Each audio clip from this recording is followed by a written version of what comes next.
Salam Bapak Ibu Saudara. Apa kabarnya? Amin, puji Tuhan. Kita datang kepada Tuhan dengan hati yang bergembira dan kita beribadah dengan sungguh-sungguh kepada Tuhan. Karena itu yang Tuhan inginkan, menyembah dalam roh dan kebenaran. Mari kita bangkit berdiri. Kita mau bernyanyi untuk Tuhan. Kita akan pujian Tuhan aku rindu, Tuhan aku siap.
kami rindu Engkau Tuhan Yesus lebih dari segala-galanya. Untuk itu kami datang ke tempat kudus-Mu ini untuk memuji-muji, memuliakan nama-Mu Tuhan. Kami rindu lawatan-Mu pada pagi hari ini Tuhan, tanpa terkecuali satu pun. Selalu Engkau Tuhan Yesus mengurapi kami dengan kuasa Roh-Mu yang kudus.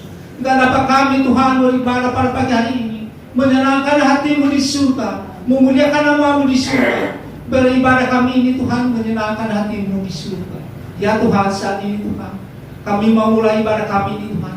Urapilah hamba-hamba-Mu yang mengambil bagian pada pagi hari ini dalam ibadah ini.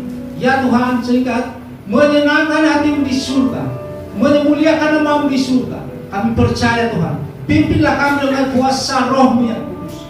Dan kami tolak segala tipu daya iblis, roh-roh jahat yang mengganggu kami. Kami hancurkan dalam nama Tuhan Yesus. Terlebih dahulu kuasa Roh yang kudus menyertai kami semua. Kami buka ibadah ini di dalam nama Tuhan Yesus Kristus yang percaya kami. Amin. Silakan dulu Bapak Ibu. Kita akan pujian Dia lahir untuk kami.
dia lahir di hati kita masing-masing.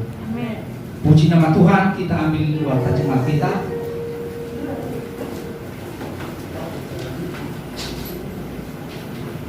Kita mau membaca ayat mas kita. 1, 2, 3 ya. Mazmur.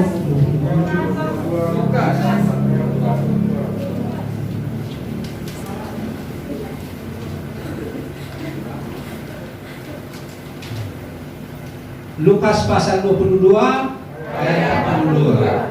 Ya Bapa, jika engkau mau ambillah cawan ini daripadaku, tetapi bukanlah kehendakku, melainkan kehendakmu-lah yang terjadi. Kata-katanya saja. Ya Bapakku, jika engkau mau ambillah cawan ini daripadaku, tetapi bukanlah kehendakku, melainkan kehendakmu-lah yang terjadi. Tuhan, kita mendoakan kepada Tuhan. Sebelum kita mendengarkan sabdanya, kita angkat pujian. Kasih Yesus indah dalam hidup.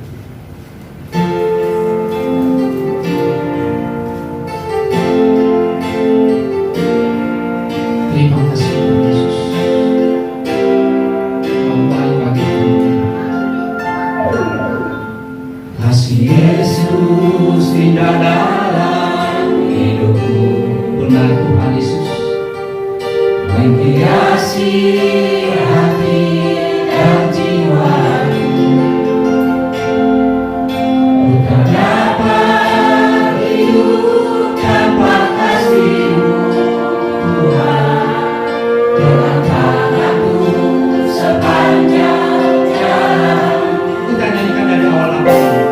Kasih Yesus indah dalam hidup. Benar Tuhan Yesus menghiasi hati dan jiwa. Bukan dapat hidup tanpa kasih-Mu Tuhan. Pegang tanganku sepanjang jalan. Nyanyikan lagu dari awal. Kasih Yesus indah dalam hidup. Benar Tuhan Yesus menghiasi hati dan jiwa.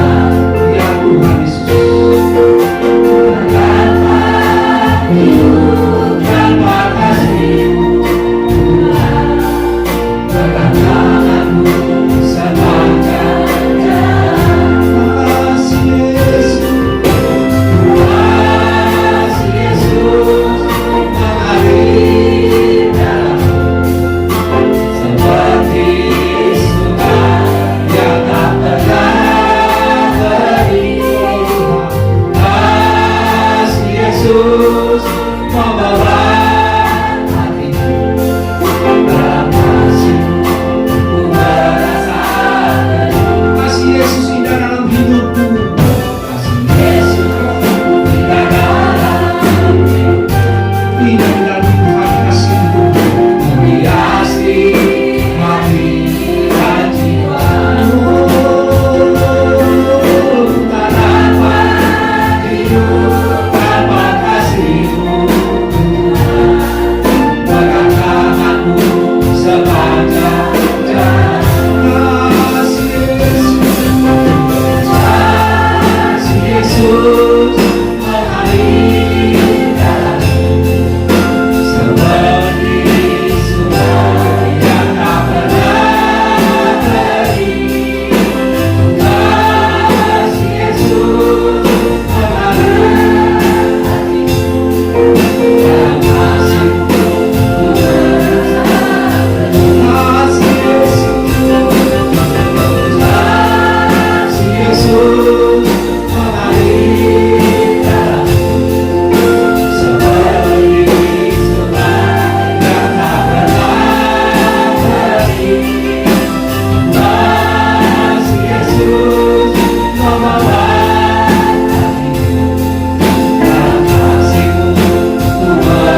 Terima kasih Tuhan. Terima kasih. Terima kasih Tuhan. Terima kasih. Engkau baik, Engkau baik. Engkau sangat baik. Sangat baik Engkau dalam kehidupan kami. Terima kasih Tuhan. Kami bersyukur. Kami berterima kasih. Haleluya. Terima kasih Bapak. Terpuji-pujilah nama-Mu. Dulu sekarang sampai selama-lamanya. Haleluya. Saya rindu sekali jemaat saya menyanyikan lagu ini dari awal dengan setengah suara. Kasih Yesus indah dalam hidupku. Kasih Yesus indah dalam hidupku. Haleluya.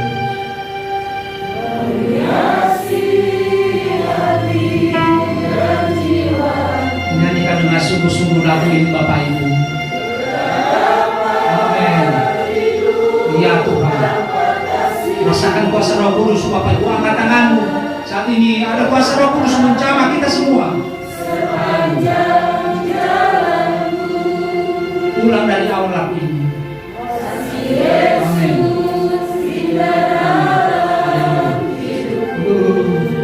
Terima kasih Tuhan.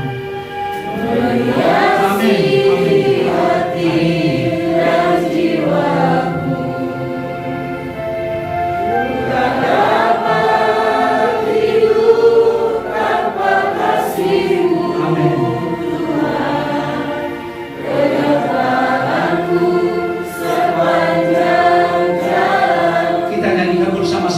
Yesus, kasih Yesus mengalirkanku, ya Tuhan, seperti sungai yang tak pernah berakhir. Kasih Yesus membeban hatiku, dalam kasih-Mu merasa sekali kita tunggu dari awal. Amin. Yang dicamah kita oleh Roh Kudus pada pagi hari ini. Amin.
Terima kasih Tuhan, Engkau telah terlebih dahulu mengasihi kami.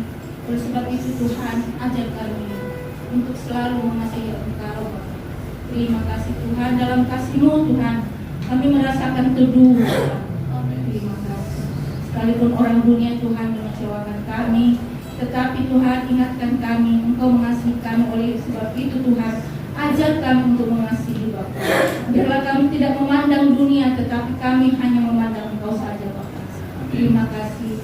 saat ini Tuhan, kami hendak mendengarkan firman-Mu Tuhan. Engkau urapi hamba yang telah Engkau persiapkan. Biarlah setiap perkataan yang keluar dari mulut bibirnya adalah yang berasal daripada-Mu Tuhan. Biar kami duduk diam mendengarkan firman-Mu Tuhan. Karena kami tahu Tuhan, firman-Mu itu beri pelita bagi kaki kami, terang bagi jalan kami. Terima kasih Tuhan, berbahagialah kami yang mendengarkan firman-Mu dan melakukannya. Di dalam nama Tuhan Yesus kami berdoa dan mengucap syukur. Haleluya. Amin. Selamat pagi Bapak Ibu Saudara jemaat Tuhan yang dikasihi oleh Tuhan Yesus dan juga saya. Pagi hari ini menjelang Natal kita mau buka firman Tuhan dalam Lukas pasalnya yang kedua ayatnya yang ke-14.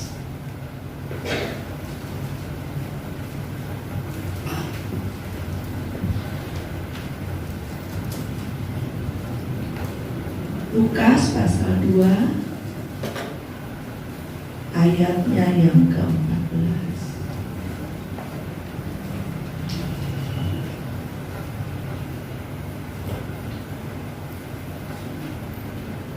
Baiklah, saya undang kita semua kembali bangkit berdiri dan kita akan bersama-sama membaca ayat ini dan kita diberkati lewat pembacaan perenungan firman Tuhan, terutama ketika kita melakukan firman Tuhan.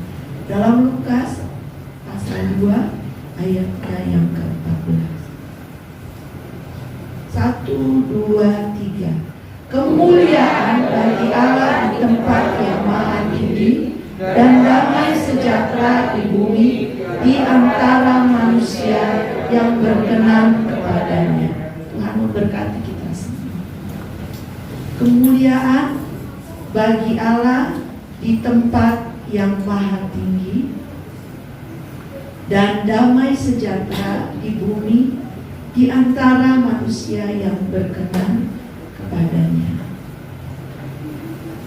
Pada kurang lebih 2000 tahun yang lalu dalam peristiwa Natal, salah satunya yang kita temukan dalam Injil Lukas pasal 2 ayat 14, pada hari kelahiran Yesus, yaitu juru selamat kita Kristus Tuhan di kota Daud, seorang malaikat dan sejumlah besar bala tentara sorga memuji Allah. Pada waktu itu gembala sedang menjaga domba atau kawanan ternak mereka di padang.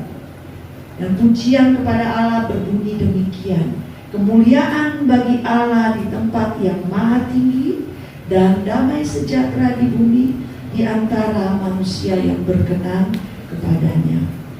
Bapak Ibu Saudara yang dikasihi oleh Tuhan, pada pagi hari ini tema firman Tuhan adalah tentang damai sejahtera. Di bagian B dikatakan damai sejahtera di bumi di antara manusia yang berkenan kepadanya. Ketika saya membaca ayat ini Bapak Ibu, ada sesuatu yang menarik ya, menarik perhatian saya. Dikatakan damai sejahtera, terutama yang hari-hari ini sangat dibutuhkan oleh manusia, bukan saja karena kondisi dunia, tapi juga karena pandemi yang terjadi.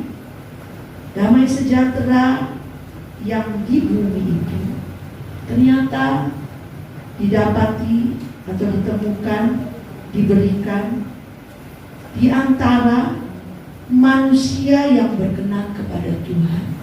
Berarti kita dapat mengambil kesimpulan dari ayat ini bahwa ada damai sejahtera,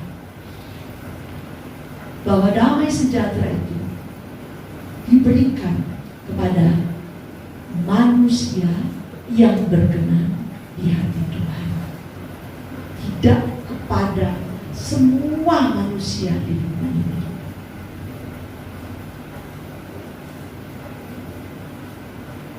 Bahwasannya damai sejahtera, sekali lagi, diberikan kepada orang-orang yang berkenan kepadanya. Nya di sini menunjuk kepada pribadi Allah di dalam Yesus Kristus Tuhan. Bagi orang-orang yang memperkenankan hati Tuhan, maka otomatis damai sejahtera itu ada di dalam kehidupan kita. Yang menjadi pertanyaan mungkin ada di benak atau pikiran kita pada pagi hari ini, lalu siapakah orang yang berkenan, yang memperkenankan hati Tuhan itu, sehingga damai sejahtera itu tinggal di dalam hatinya, menguasai akal pikiran dan perasaannya. Damai sejahtera ini mahal sekali harganya di hari-hari terakhir ini. Karena damai sejahtera ini bukan seperti damai yang diberikan oleh manusia atau dunia ini. Damai sejahtera yang sejati ini hanya ditemukan di dalam Yesus Tuhan. Dan kepada orang-orang yang berkenan di hati Tuhanlah, otomatis damai sejahtera itu ada dalam hidup mereka. Sekali lagi, siapakah orang yang berkenan di hati Tuhan? Siapakah orang yang memperkenankan hati Tuhan? Kita dapati satu contoh di dalam Kisah Para Rasul pasal 13 ayat 22 dan ayatnya yang ke-36. Kisah Para Rasul pasal 13 ayatnya yang ke-22 dan ayatnya yang ke-36. Saya akan bacakan. Setelah Saul disingkirkan, Allah mengangkat Daud menjadi raja mereka. Tentang Daud, Allah telah menyatakan, "Aku telah mendapat Daud bin Isai, seorang yang berkenan di hatiku dan yang melakukan segala kehendakku." Ayat 36 masih dari Kisah Rasul pasal 13. Demikian firman Tuhan. Sebab Daud melakukan kehendak Allah pada zamannya. Lalu ia mangkat dan dibaringkan di samping nenek moyangnya, dan ia memang diserahkan kepada kebinasaan atau kematian. Dari kehidupan Daud ini kita dapat mengambil kesimpulan salah satunya bahwa orang yang memperkenankan hati Allah diperkenankan ketika kehidupan kita ya itu melakukan segala kehendak Tuhan. Daud melakukan kehendak Allah pada zamannya, sehingga dikatakan oleh Tuhan sendiri, "Aku telah mendapat Daud bin Isai, seorang yang berkenan di hatiku."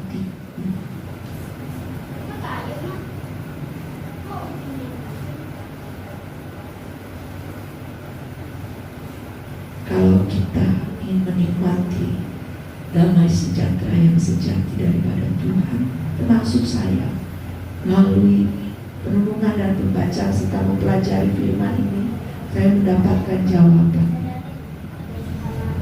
Bukan berarti saya menyampaikan firman Tuhan, ya Bapak Ibu, sudah totalitas ada damai sejahtera di hati saya.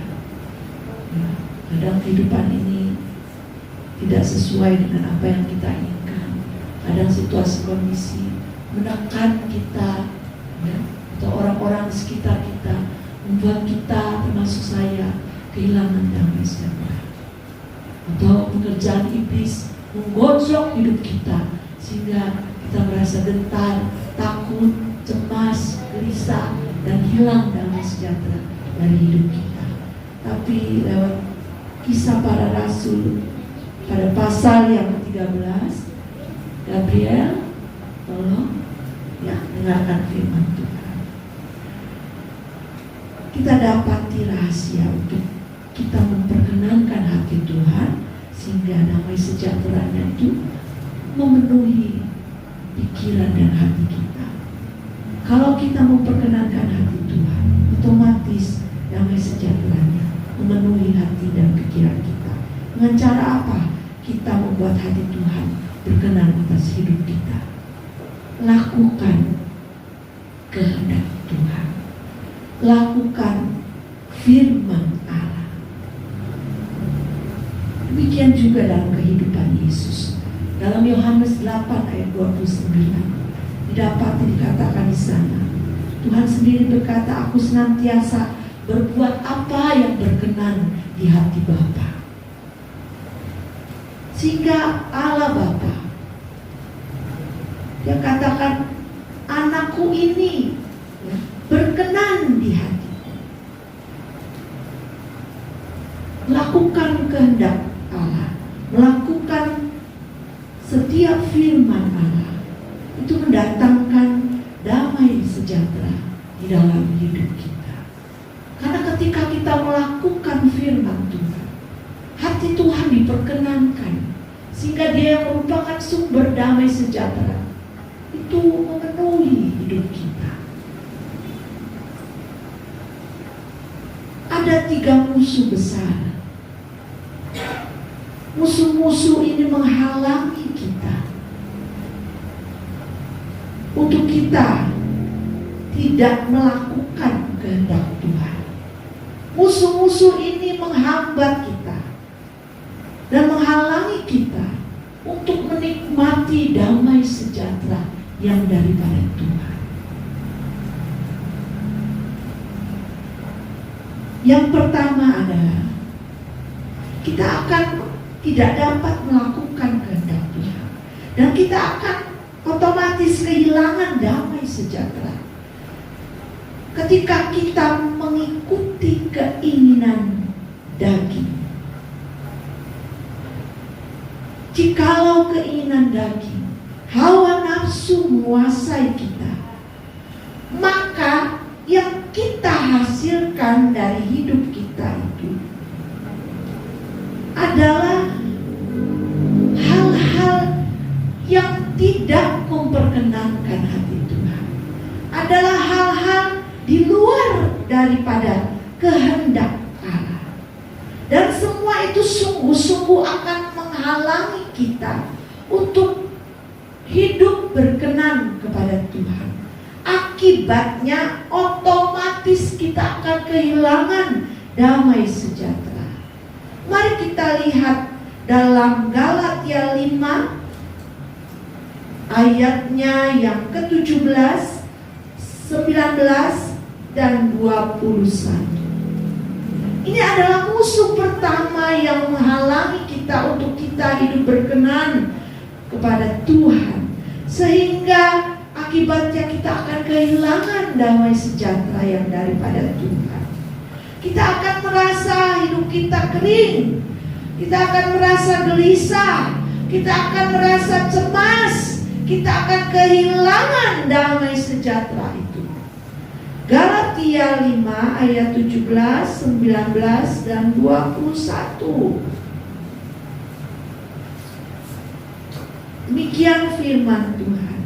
Sebab keinginan daging berlawanan dengan keinginan roh, dan keinginan roh berlawanan dengan keinginan daging, karena keduanya bertentangan, sehingga kamu setiap kali tidak melakukan apa yang kamu kehendaki.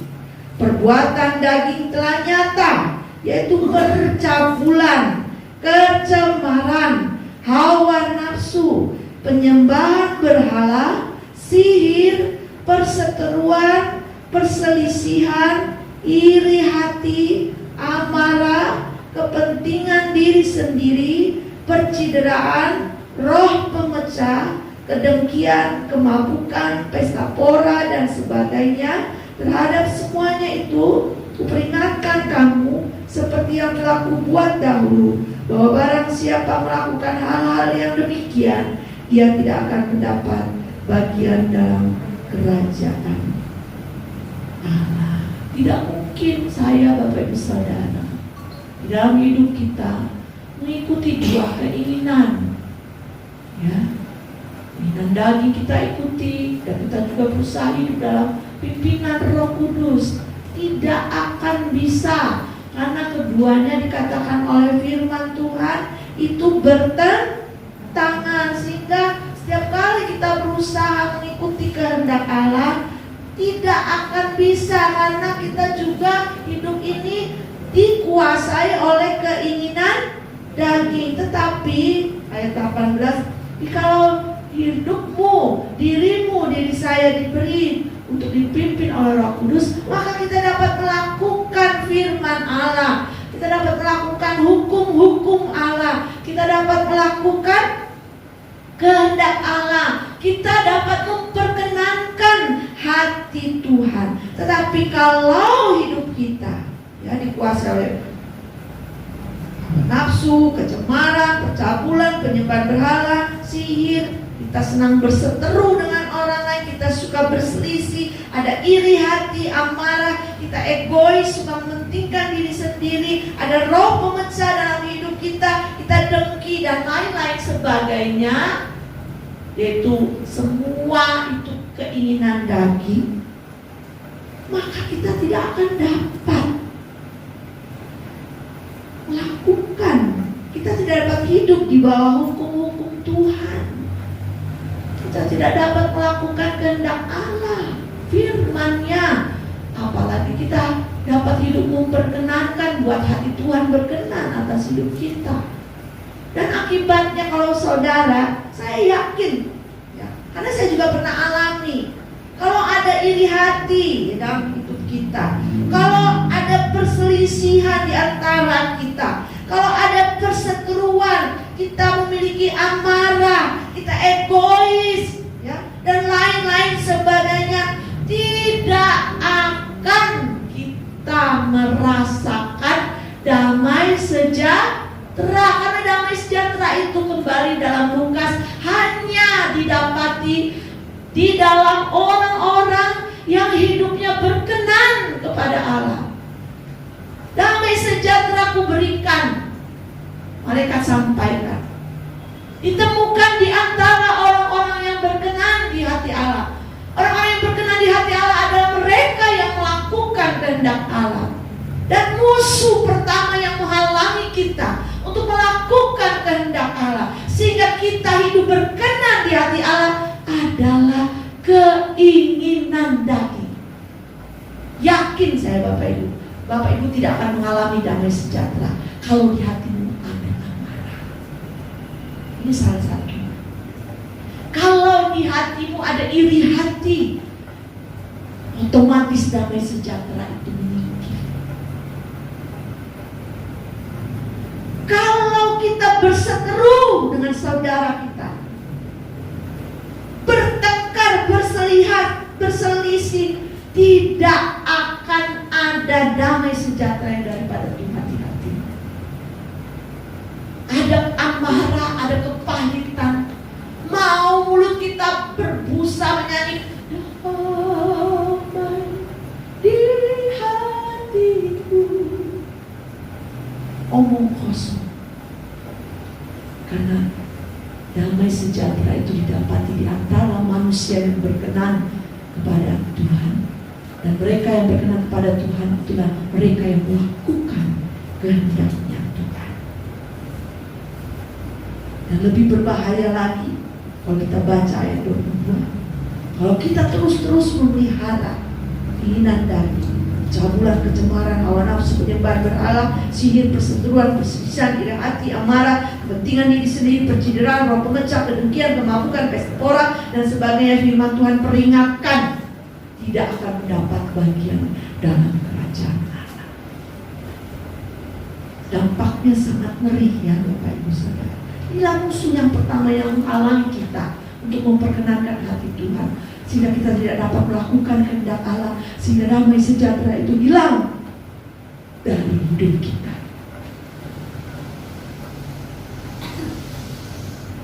Salah satu contoh kita lihat dalam Kejadian 4. Kain, dia cemburu, dia iri hati, dia panas hati. Karena apa? Persembahan Habel itu memperkenankan hati Tuhan. Dan persembahan Kain yang sembarangan, asal-asalan diberikan kepada Tuhan, itu tidak memperkenankan hati Tuhan. mengetahui ini, dia cemburu, dia marah, dia panas hati. Hilang damai sejahteranya. Sekali lagi, tidak mungkin damai sejahtera Tuhan itu menguasai hati pikiran kita kalau keinginan daging yang kita sudah baca itu menguasai hati kita. Otomatis tidak ada damai sejahtera. Kita lihat dalam Kejadian pasal 4.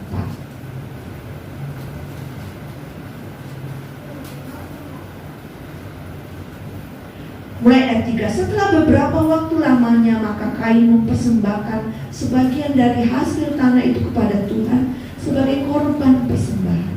Habel juga mempersembahkan korban persembahan dari anak sulung kambing dombanya, yakni lemak-lemaknya. Maka Tuhan mengindahkan Habel. Hati Tuhan berkenan dan persembahan dan korban persembahannya itu. Tetapi Kain dan korban persembahannya tidak diindahkannya. Lalu hati Kain menjadi sangat panas dan mukanya muram. Firman Tuhan kepada Kain, mengapa hatimu panas dan mukamu muram? Apakah kamu tidak akan berseri jika engkau berbuat baik? Tetapi jika engkau tidak berbuat baik, dosa sudah mengintip di depan pintu. Ia sangat menggoda engkau, tetapi engkau harus berkuasa atasnya. Hati-hati, jangan jaga hati kita dari segala keinginan daging yang sudah kita baca. Kuasai, sehingga dosa tidak mengintip di depan pintu hati kita dan siap menguasai kita seperti halnya Kain. Akhirnya dari panas hati, dari iri hati, dari cemburu, dari marah, melangkah lagi ke tindakan yang lebih lagi menyakitkan hati kita, membunuh adiknya. Ketika damai sejahtera hilang dari hati kita, karena hati kita dikuasai oleh kedagingan, kita akan lebih lagi melakukan hal-hal yang jahat, yang di luar daripada kehendak Tuhan.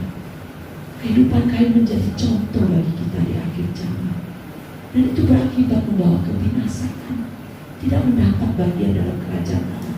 Kadang-kadang hal-hal yang sederhana yang dianggap ecek-ecek, yang dianggap tidak penting, dapat berakibat luar biasa dalam hidup kita.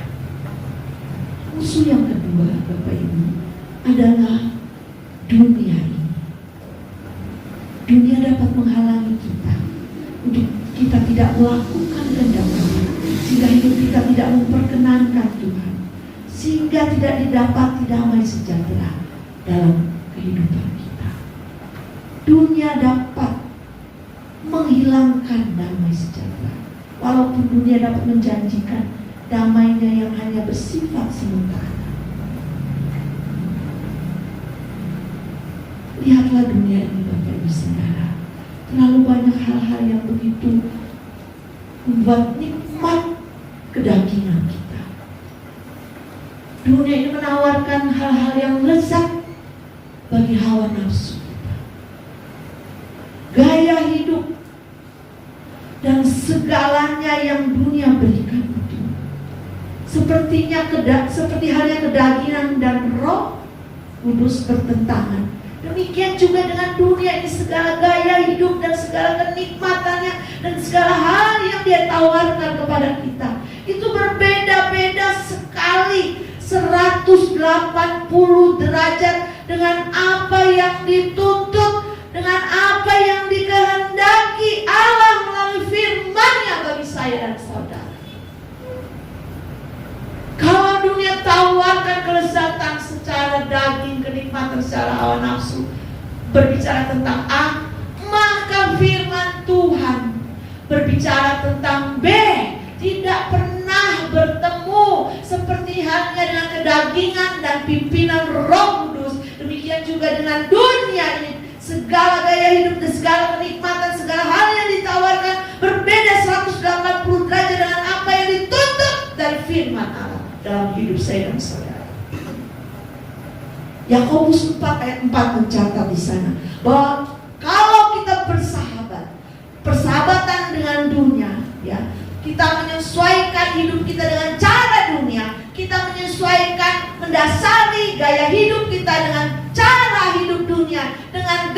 hidup dunia, maka saudara dan saya menjadi musuhnya Allah. Bukan kita tidak boleh hidup di dunia ini dan bergaul, bersosialisasi dengan manusia ini. Bahkan kita harus menjadi saksi bagi dunia ini. Tapi yang saya maksudkan di sini adalah kalau kita mendasarkan hidup kita, berjalan dalam hidup kita dengan cara-cara dunia, dengan gaya dunia, padahal itu bertentangan dengan apa yang dituntut dan dikehendaki oleh firman Tuhan dalam hidup kita, maka saudara dan saya itu menjadi musuhnya Allah. Yakobus 4 ayat 4. Kalau kita sudah menjadi musuhnya Allah, bagaimana kita memperkenankan hati Allah? Dan bagaimana damai sejahtera itu akan Tuhan berikan dalam hidup kita? Mari kita lihat dalam Yakobus 4 ayatnya yang keempat. Hati-hati dengan persahabatan bersama dunia. Yang saya maksudkan adalah kita bergerak, kita hidup dengan cara-cara dunia. Kita hidup dan bergerak dengan gaya dan pola dunia. Pada Allah menuntut kita berjalan menurut kehendak firman Allah. Maka saudara, saya dikatakan siapa yang bersahabat dengan dunia, menyesuaikan diri, menyesuaikan hidupnya dengan cara-cara dunia, dengan gaya dunia, mereka akan disebut musuh Allah. Bagaimana kita akan memperkenankan hati Tuhan kalau kita sudah menjadi musuhnya? Bagaimana damai sejahtera yang akan menguasai hati kita diberikan oleh Tuhan kalau kita sudah menjadi musuhnya Tuhan? Yakobus pasal 4 ayat 4. Hai kamu orang-orang yang tidak setia, tidakkah kamu tahu bahwa persahabatan dengan dunia adalah permusuhan dengan Allah? Jadi barang siapa hendak menjadi sahabat dunia ini, ia menjadikan dirinya musuh.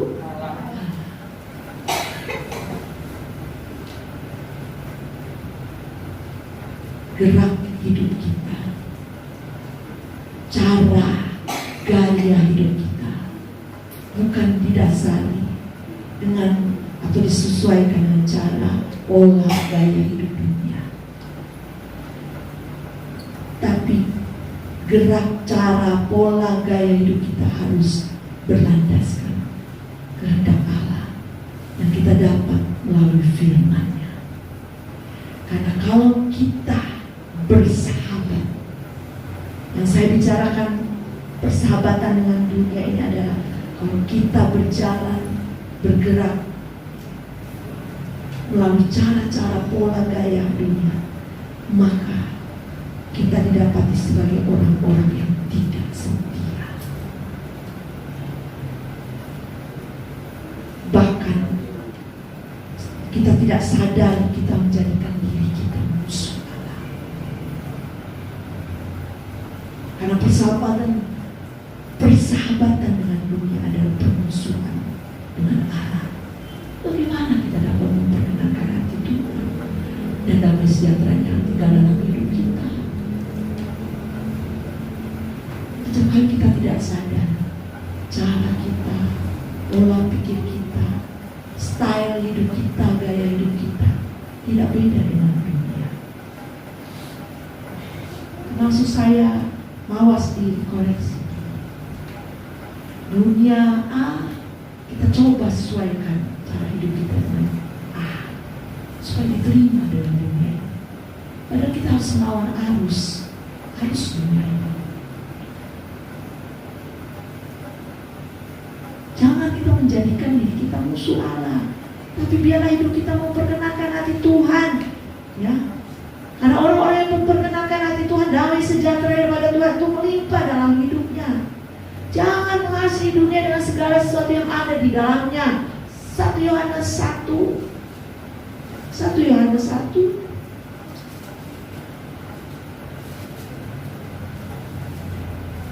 ayat 15. Janganlah kamu mengasihi dunia dan apa yang ada di dalamnya. Jikalau orang mengasihi dunia, maka kasih akan Bapa tidak ada di dalam orang itu. Sebab semua yang ada di dalam dunia, yaitu keinginan daging dan keinginan mata serta keangkuhan hidup, bukanlah berasal dari Bapa, melainkan dari dunia. Dan dunia ini sedang lenyap dengan keinginannya. Tetapi orang yang melakukan kehendak Allah tetap hidup selama-lamanya. Dunia ini, ya, Kalau kita baca dalam 1 Yohanes 1 Yohanes 2 ayat 15 sampai 17, hanya menawarkan keinginan daging. Dunia ini hanya menawarkan keinginan mata. Dunia ini pada dasarnya hanya menawarkan keangkuhan hidup, walaupun dia berusaha menipu saudara dengan kemasan yang begitu menarik dan menggoda saudara. Seolah-olah kemasannya itu oke, baik, fine-fine saja, menurut akal pikiran dan hati kita, bukan menurut akal dan pikiran Allah. Kalau menurut sudut pandang firman Allah, walaupun dunia ini mengemas segala sesuatu yang kelihatan baik, indah, menarik, dan menggoda, pada dasarnya hanya ada 3 yang dunia tawarkan bagi saudara. Keinginan daging yang sudah tadi kita pelajari, keinginan mata, dan keangkuhan hidup. Kayaknya dikemaslah rohani, padahal ada dalamnya keangkuhan hidup. Tipis, beda-beda tipis, mengintip di depan pintu hati saudara. Bahaya, hati-hati. Sepertinya rendah hati, tetapi jongkok di atas gunung. Dikemas, kita dikelabui. Padahal di sana hanya ada 3: keinginan daging, keinginan mata, dan kesombongan, keangkuhan hidup. Jangan kamu mengasihi yang dunia berikan. Yang pertama, karena kita akan menjadikan diri kita musuh Allah. Yang kedua, di dalam hati kita tidak ada lagi kasih Bapa. Dikatakan, kalau kamu mengasihi dunia dan apa yang ada di dalamnya, maka kasih Bapa tidak ada dalam orang itu. Saya juga percaya, maka damai sejahtera yang daripada Tuhan tidak ada dalam hati kita. Karena semua yang ditawarkan dunia, walaupun dikemas sedemikian baik, seperti yang suci, mulia, indah, pokoknya semua yang diberikan dunia pada akhirnya hanya keinginan daging, keinginan mata, keangkuhan hidup, itu bukan berasal dari Bapa dikatakan, tapi dari dunia. Dan apesnya ayat 17, dunia ini sebenarnya sedang lenyap dengan segala keinginannya. Sia-sia Bapak Ibu, ya, kita kompromi dengan dunia, kita bersahabat dengan dunia, kita mengasihi dunia, karena pada akhirnya akan binasa dan semuanya akan lenyap. Tetapi orang yang melakukan kehendak Allah tetap hidup selama-lamanya.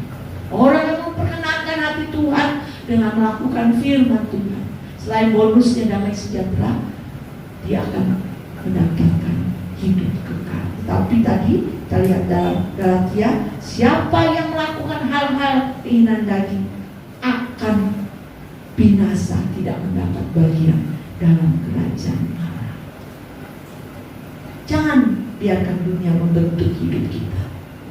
Jangan jadikan dunia dan segala sesuatu menjadi pola gaya hidup dan cara gerak hidup kita. Ya. Yang terakhir, musuh yang menghalangi kita untuk memperkenankan hati Tuhan, untuk kita hidup berkenan kepada Tuhan, untuk kita gagal melakukan kehendak Allah, sehingga hilang damai sejahtera. Karena hukumnya tadi kita baca dalam Lukas, damai sejahtera di bumi hanya ada didapati di antara manusia yang berkenan kepada Tuhan. Itu tidak terjadi karena si iblis yang ketiga. Pertama keinginan daging, yang kedua dunia, yang ketiga yang terakhir adalah iblis. Ya. Wahyu 12 ayat 9 katakan, iblis ini berusaha membawa kita jatuh ke dalam dosa. Di sana digambarkan sebagai naga besar dengan ekornya menyeret sepertiga bintang-bintang. Bintang-bintang itu siapa? Yang bersinar?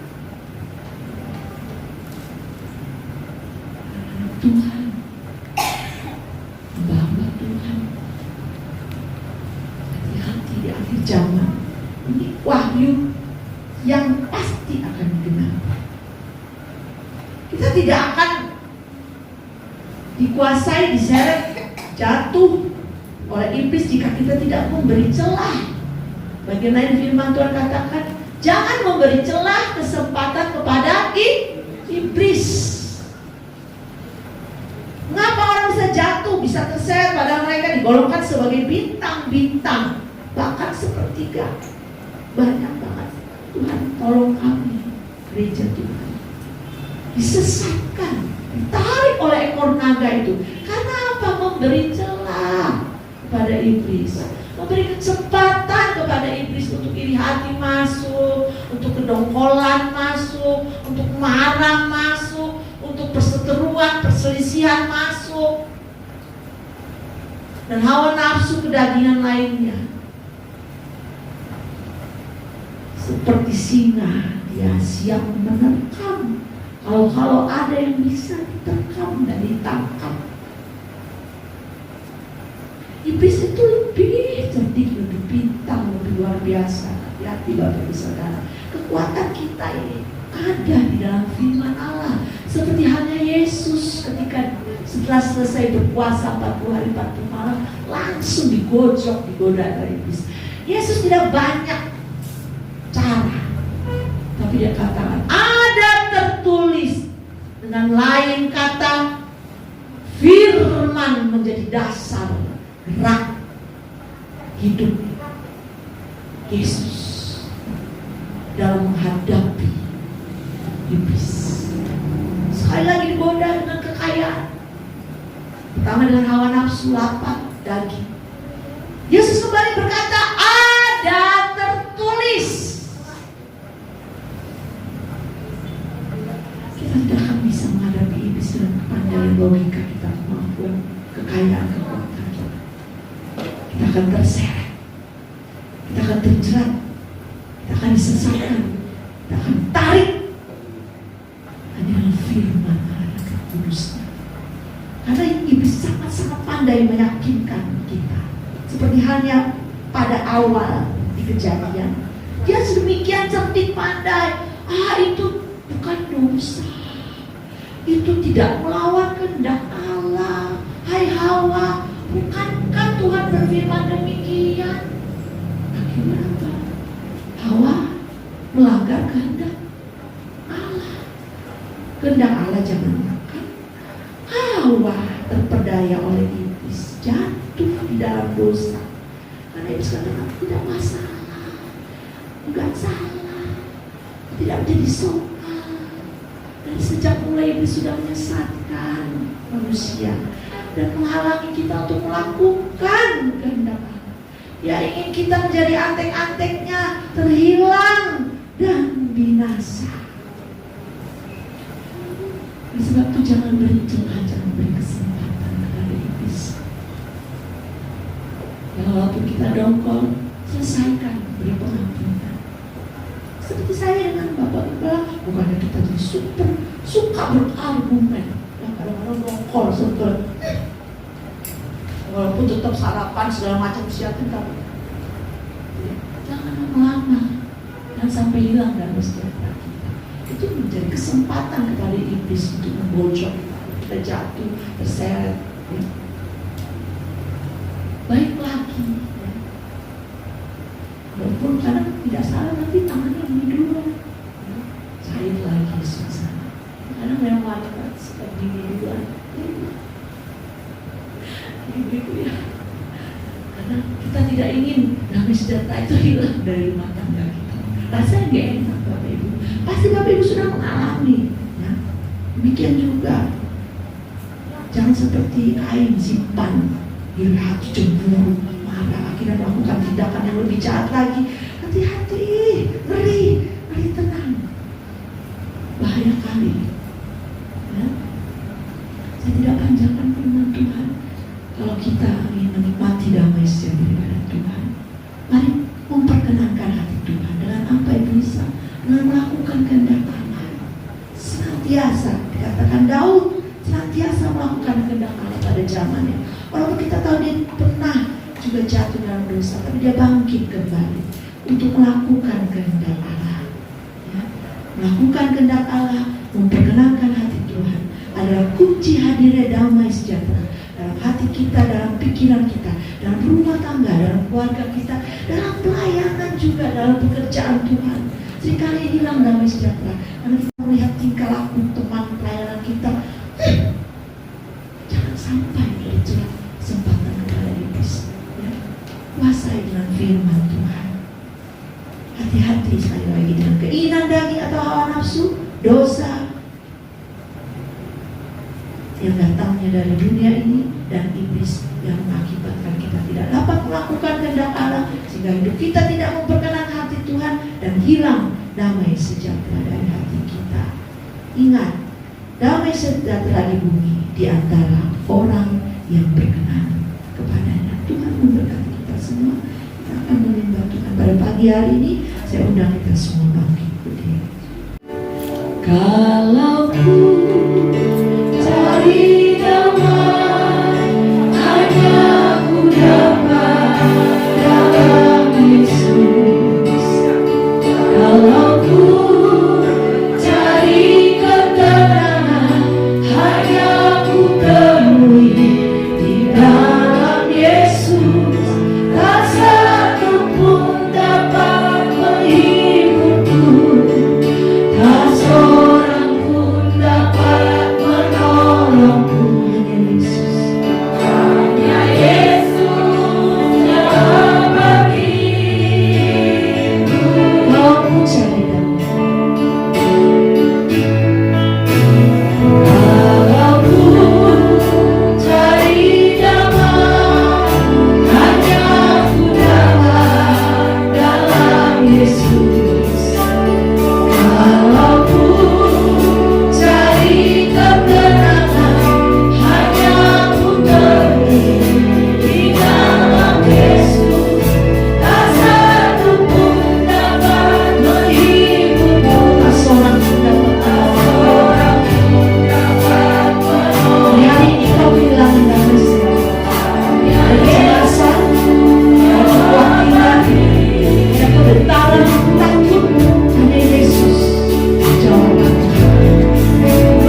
Haleluya. Engkau sungguh luar biasa. Engkau dahsyat. Engkau sungguh luar biasa pada saat siang hari ini Tuhan. Terima kasih buat firman-Mu. Terima kasih Tuhan buat firman yang Engkau sudah nyatakan pada saat ini. Kami boleh merasakan dan menikmati dalam hidup kami ini. Seringkali dunia ini Tuhan mencekoki kami Tuhan, supaya kami boleh terbatas datang kepada Engkau. Tetapi kami bersyukur karena Engkau mengasihi dan mencintai kami. Kuasa-Mu tidak terbatas di dalam setiap kehidupan kami, sehingga kami boleh mengalahkan dunia ini Tuhan. Sehingga kami boleh mengalahkan segala sesuatu apa yang dicekoki dunia ini kepada kami. Karena kami yakin dan percaya kami mempunyai Allah seperti Engkau yang sungguh luar biasa, dahsyat di dalam setiap kehidupan kami Tuhan. Ini boleh kami aminkan di setiap kehidupan kami, sehingga kami boleh mampu dan kuat untuk menghadapi rintangan-rintangan yang ada di dalam dunia ini, untuk melemahkan iman percaya kami kepada Engkau.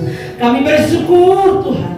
Kami bersyukur dan bersyukur karena Engkau sungguh luar biasa untuk mengasihi dan mencintai kami. Khususnya kuasa Roh Kudus-Mu melindungi kami, menyertai kami, mengurapi kami khususnya di setiap saat Tuhan. Sedetik pun Tuhan tidak pernah Engkau tinggalkan kami Bapa. Engkau tetap bersama dengan kami. Dan detik ini juga Tuhan, Engkau sudah memberikan yang terbaik bagi kami. Terima kasih. Jawaban sudah Engkau berikan kepada kami. Hanya kami boleh menjalankan dalam hidup kami ini Tuhan. Biarlah senantiasa kami boleh memberikan ini segala sesuatunya kepada Engkau Tuhan. Karena Engkau yang terbaik Bapa di dalam hidup kami ini. Dengan apa kami balas Tuhan? Hanya kami datang kepadamu berdoa dan berdoa, memuji, membesarkan Engkau, menyembah Engkau Tuhan. Inilah yang boleh kami berikan kepada Engkau Bapa. Terima kasih Tuhan, terima kasih buat segala yang Kau berikan kepada kami. Kami bersyukur dan bersyukur kepada Engkau. Dan saat ini juga Tuhan, detik ini juga Tuhan, Engkau berikan kepada kami kemampuan dan kekuatan untuk datang kepadamu, memuji, membesarkan Engkau Tuhan. Inilah yang boleh kami berikan kepadamu untuk menenangkan hatimu Tuhan. Dan firman-Mu sudah menyirami hati kami yang gersang ini Tuhan. Hati kami sudah disuburkan oleh firman-Mu. Biarlah firman-Mu boleh bertumbuh di setiap kehidupan kami, berbuah berkat Tuhan. Inilah yang Kau inginkan dari kehidupan kami Bapa. Terima kasih Tuhan. Terima kasih, terpujilah Engkau Bapa. Saat ini Engkau sudah memberikan yang terbaik bagi kami melalui firman-Mu. Dan kami Tuhan, kami mau menjalankan persembahan kami untuk pekerjaan-Mu di tempat ini Tuhan. Seberapa kami yang hadir pada saat ini, jamah setiap hati dan pikiran kami, supaya kami boleh memberikan yang terbaik untuk pekerjaan-Mu di tempat ini Tuhan. Terima kasih Tuhan, terima kasih, terpujilah Engkau. Kami yang datang pada saat ini, kami boleh memberikan yang terbaik, maupun yang tidak bisa memberi Tuhan. Berkati kami semua, supaya hari-hari yang akan datang kami boleh memberi yang terbaik kepada pekerjaan di tempat ini Tuhan. Terima kasih Tuhan, terima kasih. Inilah doa kami serahkan di dalam nama Tuhan Yesus Kristus. Kami sudah berdoa dan mengucap syukur, dan kami jalankan persembahan kami. Haleluya. Amin. Tuhan, kita berbeda korban-korban kita di hadapan Tuhan yang penuh sukacita karena pujian medley. Mari kita bersukaria damai yang Dia berikan. Mari kita bersukaria.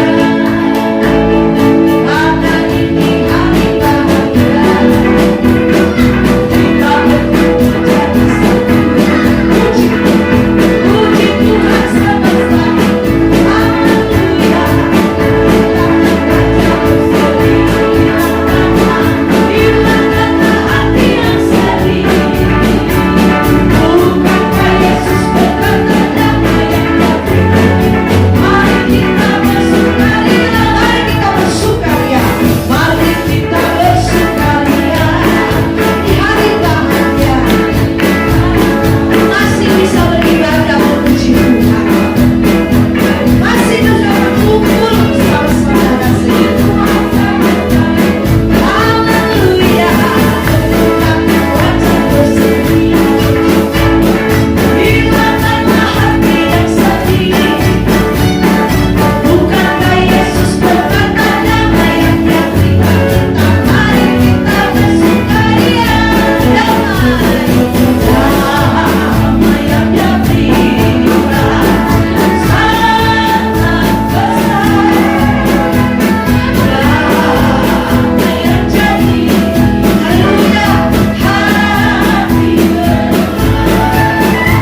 kuncinya tetap lakukan firman Tuhan. Damai sejahtera Tuhan menyertai sepanjang hidup kita. Amin. Tuhan memberkati apa yang Bapak Ibu sudah korbankan dalam pekerjaan Tuhan di depan Tuhan limpah. Terima kasih Tuhan. Hujan itu berhenti dengan ibadah. Pengumuman Bapak Ibu untuk ibadah Natal anak-anak sebentar sore setengah tiga di tempat ini, dan kami mohon maaf sekalian mewakili guru sekolah minggu dan pengurus sekolah minggu tahun ini tidak mengundang orang tua murid atau anak sekolah minggu. Bapak Ibu tahu kondisi sekarang juga bangku yang tersedia itu pun nanti remaja mengalah di atas ya. Ada bangku yang disusun sama seperti ini, beberapa buah kursi sejumlah anak remaja, karena daftar hadir itu hampir 50, jadi tidak mengundang orang tua, kecuali orang tua anak murid atau siswa sekolah minggu yang usianya masih butuh bapaknya atau ibunya untuk mendampingi, usia balita, paling maksimal balita itu didampingi satu orang saja orang tua. Sekali lagi, yang tidak berkepentingan, ini kasarnya ya, yang tidak berkepentingan di dalamnya, mohon maaf ya. Kalau Bapak Ibu mengasihi anak-anak, mencintai anak-anak, hadirlah di ibadah umum saja ya. Mohon maaf sekali, pada hati kami rindu seperti tahun-tahun lalu ramai orang tua bersukacita. Tapi mohon maaf, wakili guru-guru dan pengurus yang tidak berkepentingan, kalau kasarnya dilarang hadir, dan tidak demikiannya pengertian dari Bapak Ibu saudara saja. Jam 2:30 sore juga pelayan-pelayan Tuhan yang sudah dikoordinir, saya bersama pandangannya itu yang hadir boleh. Untuk janji iman luar biasa Tuhan Yesus baik sama baik ya, tidak pernah saya pikirkan justru di masa pandemi ini ya, luar biasa Tuhan Yesus baik. Melebihi dari tahun-tahun di mana tidak terjadi pandemi, Tuhan berkati jemaat Kristen. Saya sampai Tuhan luar biasa ya, bisa ditabung ini. Saya ngobrol sama dia itu halang-halang ya ketua sedang retreat karena tertunda. Lebih dari cukup apa yang saya pikirkan. Tuhan baik. Saya juga percaya Natal umum Tuhan juga turut bekerja di dalamnya ya. Tuhan memberkati semua jemaat Bukit Sion Bacaku. Terima kasih juga Tuhan nanti menjawab supaya jemaat yang saya sebelum bisa ibadah. Saya undang kita semua bangkit berdiri, kita akan tutup ibadah.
Terima kasih Yesus yang baik untuk juga penyertaan pimpinan Tuhan dalam ibadah sesi pertama.